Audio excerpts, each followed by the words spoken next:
Hey everybody, thanks for tuning in. This is Stay Pressed by Ronnie, and today we're gonna do a lock bath. Now I've already started with getting the water ready and everything. I've let some of his locks soak in the water already, which is why the water is turning different colors. Or more so you can see the residue in the water basically. Now I'm just going to go through and kind of unravel some of his new growth just to make sure that I'm making sure all of the residue and product buildup, lint, everything is being removed from the lock. This takes time and dedication. You have to go through each lock one by one, and make sure that all of the residue is removed. You can kind of feel what's inside and in between the lock by pressing together and feeling it in between your index finger and your thumb. Now I'm gonna go in with some shampoo, and this is a good clarifying shampoo just to remove some of that buildup. And as you can see, I think I got some water in his face a little bit, so I made sure I cleaned that up and just kept going.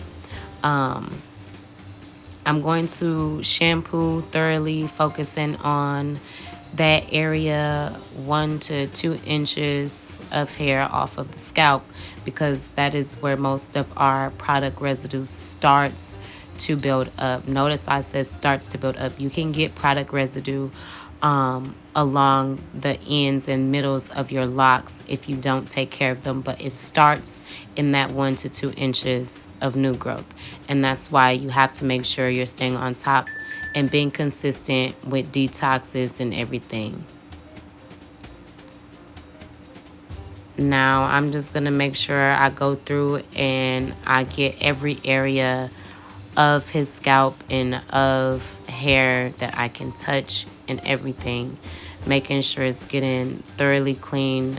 Allow the shampoo to sit on the hair for a little while so that it can break down those oils and it can break down that residue and product and be able to rinse out when you go to rinse the shampoo out. I'm making sure that I'm using friction and coming in contact with each lock, making sure that I thoroughly clean it.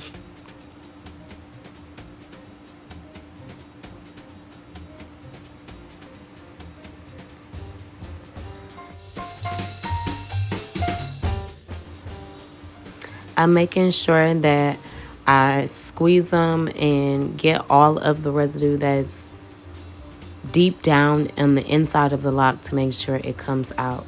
Now I'm just going to use this little bowl and I'm just going to rinse as much shampoo off as I can.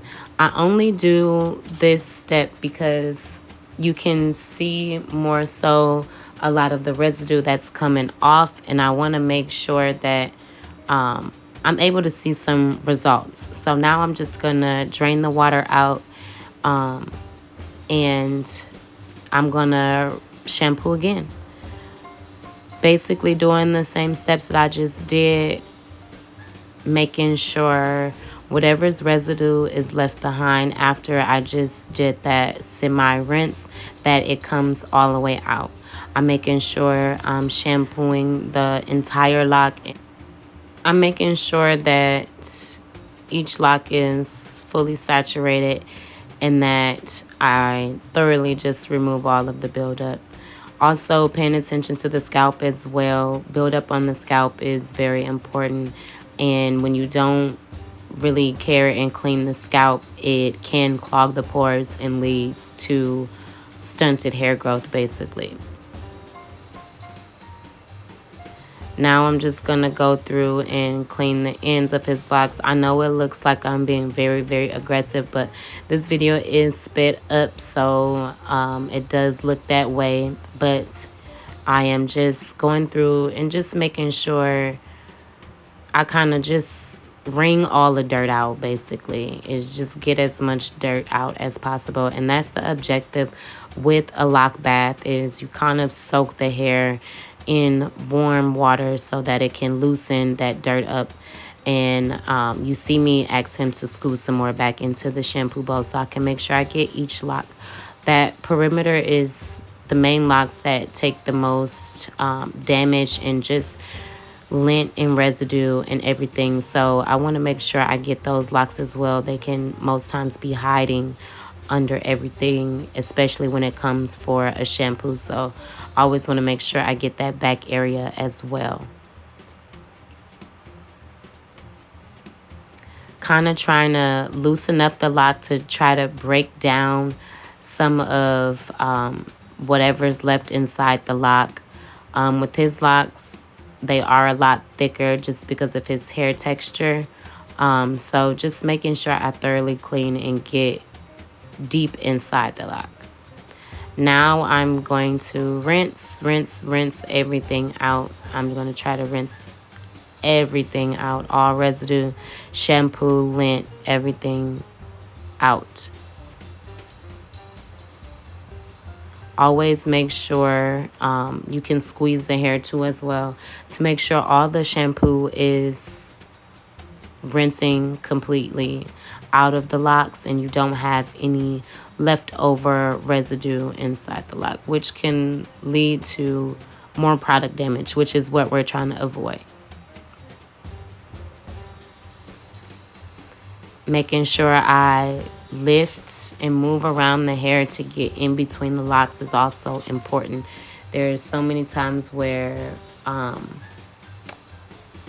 dandruff or dead skin can be hiding on the scalp and in between the locks, but you don't see it because it's literally in the middle of the lock. So you really have to make sure you're moving the hair around quite a bit to get thoroughly in between everywhere.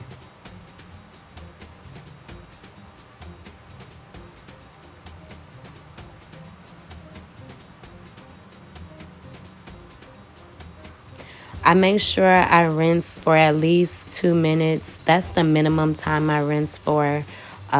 So just to make sure everything is completely rinsed. Now, this is a lock bath, so I really want to cleanse the hair. So I'm going to do another shampoo. This time I'm using tea tree shampoo. So this is different from the Undo Goo shampoo, which is a cleansing or a clarifying shampoo, excuse me. This is more of a moisturizing shampoo, and it's infused with peppermint, so it gives that tingly feel and sensation. I'm going to rinse that again, and I always do follow each shampoo with a condition that always provides hair with moisture that we just rinsed out. Especially when you're using a clarifying shampoo, you always want to make sure you add the moisture back into your hair. Our scalp does produce its own oils and everything naturally for our hair, but when we use cleansing and clarifying and cleaning shampoos, those strip our hairs from that oil and moisture. So we need to add those back in by doing a conditioner, which I did not show. But thanks for watching. Like and subscribe for more.